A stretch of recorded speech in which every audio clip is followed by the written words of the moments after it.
खुशकिस्मती है कि अपर council Maharashtra legislative council के मेंबर कपिल पाटिल साहब भी इस जलसे में शरीक हैं और उन्होंने जब दहशतगर्दी का इल्जाम मुसलमानों पर लगा था वो सफाई पेश की थी और हुकूमत को बताया था। हेमंत करकरे से इनका खास ताल्लुक था, वो यहाँ तशरीफ लाए हैं। मैं उनसे दरख्वास्त करूंगा कि इस तजवीज की तायद कपिल पाटिल साहब करें। या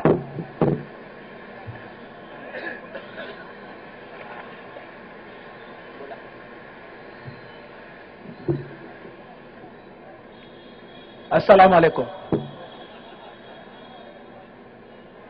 जमातुल उलेमा हिंद के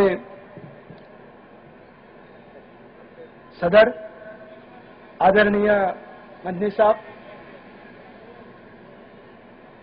महाराष्ट्र विधानसभा के मेरे साथी और मालेगांव के आमदार आदरणीय मुफ्ती साहब, उलेमा हिंद के महाराष्ट्र के सभी पदाधिकारी, मेरे साथ आए हुए हमारे लोक भारती के महासचिव अतुल देशमुख, भाइयों, मैं जब यहां आ रहा था तब मुफ्ती साहब बोल रहे थे। मुफ्ती साहब ने उस घटना का जिक्र किया कि दहशतगर्दी वहां से शुरू हुई थी, नथुराम की, और तब भी ये चाल यही चली थी कि इल्जाम मुसलमानों पर लगाया जाए। मुझे आज भी याद है 92-93 के दंगों के बाद जिस तरह मुसलमानों पर सरकार ने, हुकूमत ने अत्याचार का दौर शुरू किया था। तब के मुख्यमंत्री शरद पवार जी थे। मैंने उनको एक ही सवाल पूछा था कि हर मुसलमान दहशतगर्दी है, इस दंगे के लिए हर मुसलमान जिम्मेदार है क्या?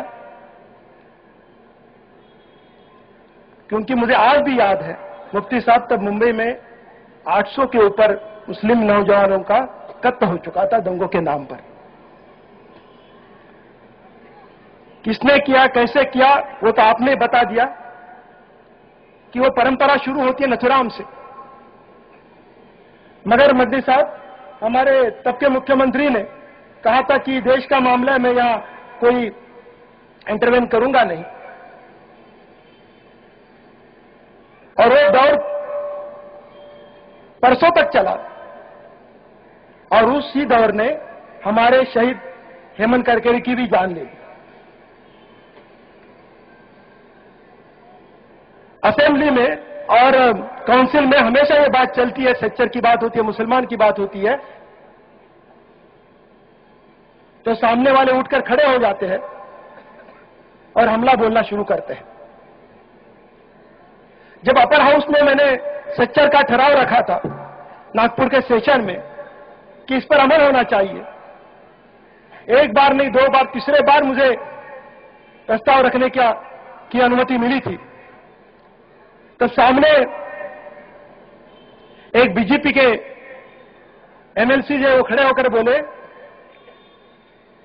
क्या कपिल पाटिल तुम्हारा बाप औरंगजेब था क्या? मैंने वहां उनको जो जवाब दिया वो मैं आपको कहना चाहता हूं। मैंने उनको यही कहा कि महाराष्ट्र के 10 घर मुझे दिखाइए कि जिन्होंने बड़े फख्र से अपने बेटे का नाम औरंगजेब रखा है। आपके घर में नथुराम मिलेगा, मगर मुसलमान के घर में औरंगजेब नहीं मिलेगा। वो चुप कर बैठ गए। दहशतगर्दी का ठेका है तो आपने शुरू किया, आपका है, आम गरीब मुसलमानों का नहीं। परसों यहां अंजुमन इस्लाम में एक बड़ी कॉन्फ्रेंस हुई माइनॉरिटी की, तब टीचरों की तरफ से मैंने एक सवाल, जब राज्य मंत्री हमारी फौजिया खान मैडम आई थी,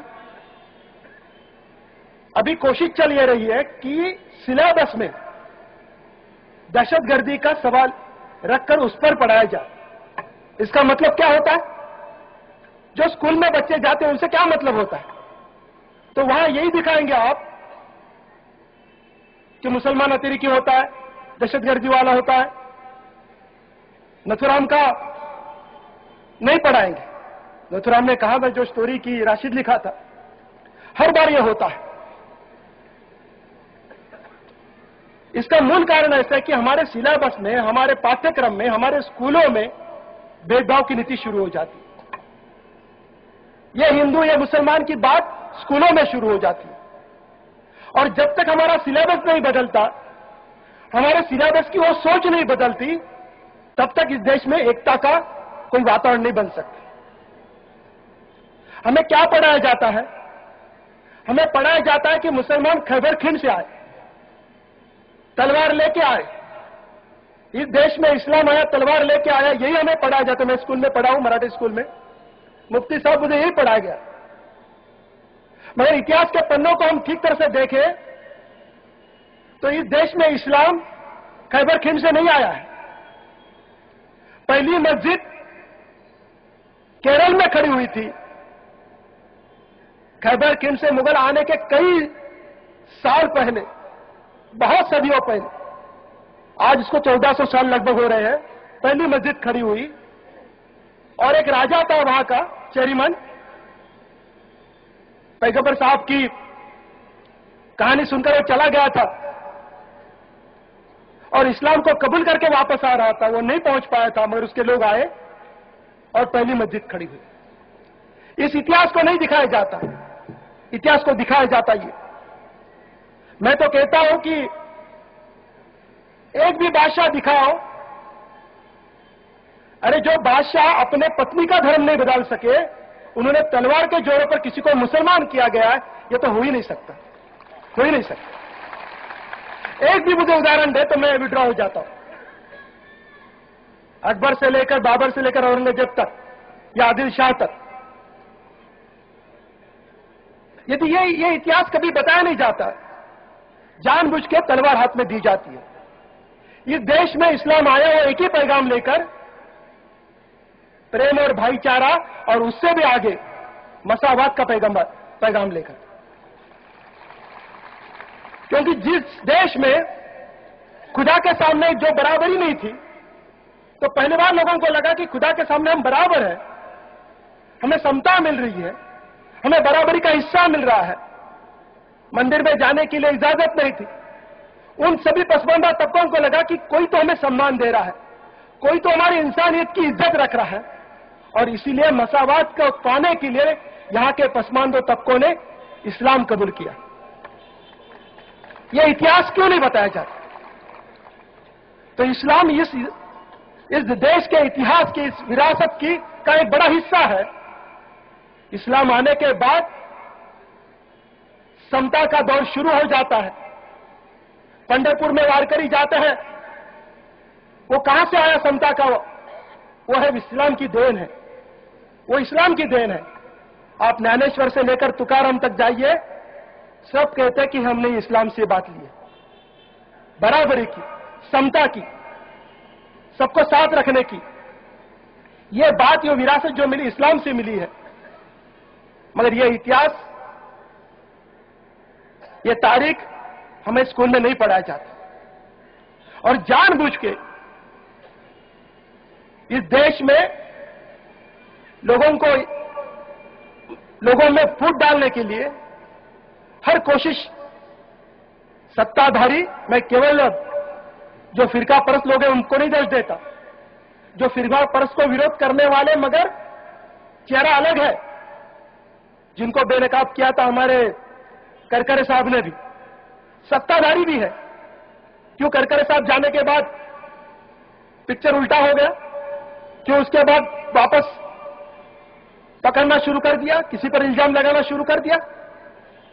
करकरे साहब ने जिनको जिनको पकड़ा उनको तो आप बाहर नहीं निकाल सके, मगर आगे जाकर उसको अंजाम देने की बात थी, वो नहीं हो पाया। तो इसके लिए केवल मैं विरोधियों में जो फिरका परस्ती है उनको ऊपर केवल दोष नहीं लगाता, जो रूलिंग क्लास है, सत्ताधारी है, वो भी वही करते हैं। इस देश को आजादी, मैं बहुत मन्नी साहब आपको देखकर आज बहुत खुश हुआ। हमारे साहब आपके बारे में हमेशा कहते थे, आप उस ऑर्गेनाइजेशन, उस तहरीक के सदर है, नेता है, जिस तहरीक ने, उलेमा हिंद ने इस देश की आजादी के लिए सबसे बड़ी लड़ाई लड़ी, सबसे बड़ी लड़ाई लड़ी। महात्मा जी का जिक्र हमारे मुफ्ती साहब ने किया, मगर लोकमान्य तिलक जी को साथ देने वाले उलेमा हिंद वाले लोग थे। और जब उनका इंतकाल हुआ तो पहला कंधा वही लोगों ने दिया, उन्हीं के कंधों पर लोकमान्य तिलक की अंतिम यात्रा हुई। ये इतिहास है। तो उलेमा हिंद का एक बड़ा कंट्रीब्यूशन इस देश में है, इस देश को खड़ा करने में, इस देश की आजादी में, इस देश को आगे जाने में। तो मैं खुशनसीब समझता हूं कि आज पहली बार मुझे इस मंच पर आने को मिला। मैं हमारे महाराष्ट्र के सदर जी को कई बार जाकर मिला हूं, सर मोहम्मद सर, मगर आज इस मंच पर आने का मुझे आपने जिस तरह से इजाजत दी, बुलाया, मैं बहुत बहुत शुक्रिया अदा करना चाहता हूं। और खासतौर शुक्रिया अदा इसलिए करता हूं कि आज मन्नी साहब का दर्शन हुआ, ऐसे शख्स का कि जो देश को जोड़ना चाहता है, ऐसे शख्स का जो इस देश में फिरका परस्त ताकतों से लड़ना चाहता है, ऐसे शख्स का कि जो दहशतगर्दी के, असली दहशतगर्दी के खिलाफ लड़ना चाहता है।